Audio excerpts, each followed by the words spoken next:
नमस्कार, म नारायण लामिछाने। अनि तपाईँ हेरिराख्नु भएको छ Narayan fitness world YouTube channel. आज मैले यो छोटो भिडियो मार्फत एउटा तपाईँहरूलाई छोटो जानकारी दिन आइरहेको छु। मेरो चाहना हो तपाईँले कमाएको पैसा चाहिँ हस्पिटलमा लगेर बर्बाद नहोस्, तपाईँको कमाएको पैसा बचत होस् र सानो सानो कुरालाई ख्याल राखेर तपाईँहरूले आफ्नो स्वास्थ्यलाई लाभ लिन सक्नुहोस् भन्ने मेरो चाहना हो र यही चाहना मुताबिक मैले भिडियोहरू प्रसारण गर्ने गरेको छु। आज तपाईँहरूलाई मैले एउटा अत्यन्तै सानो तर धेरै लाभदायक चाहिँ नि मैले काममूलक चाहिँ नि तपाईँलाई फर्मुला मैले सेयर गर्न गइराखेको छु। हाम्रो शरीरमा सबैभन्दा डरलाग्दो घातक रोग भनेको क्यान्सर हो।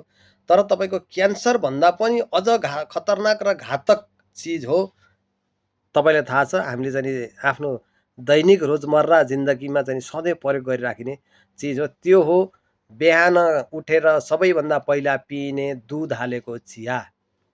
हाम्रो शरीरको लागि यसले कमसेकम पनि 80 भन्दा बढी बिमारी पैदा गर्छ।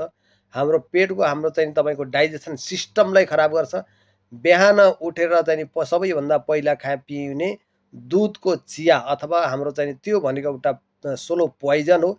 यसले हाम्रो शरीरलाई 80 भन्दा बढी, एउटा रिसर्चले देखाए अनुसार 80 भन्दा बढी चाहिँ रोगलाई चाहिँ निम्त्याउँछ। र यदि 80 भन्दा बढी रोगबाट निराकरण पाउन चाहनुहुन्छ भने बिहान उठेर सबैभन्दा पिइने दुधको चियालाई बन्द गर्नुहोस्। अप्सनमा तपाईँले ब्ल्याक कफी, हर्मन tea, green tea, tulsi tea, ginger tea, turmeric tea यिनीहरूलाई पिउनु भयो भने तपाईँको दिनभरिको चाहिँ नि आफ्नो एउटा काम गर्ने फ्रेसनेसलाई पनि चाहिँ ऊर्जा दिन्छ र विभिन्न किसिमका चाहिँ रोगहरूबाट बचाउँछ र हामीलाई चाहिँ नि फुर्ती प्रदान गर्छ।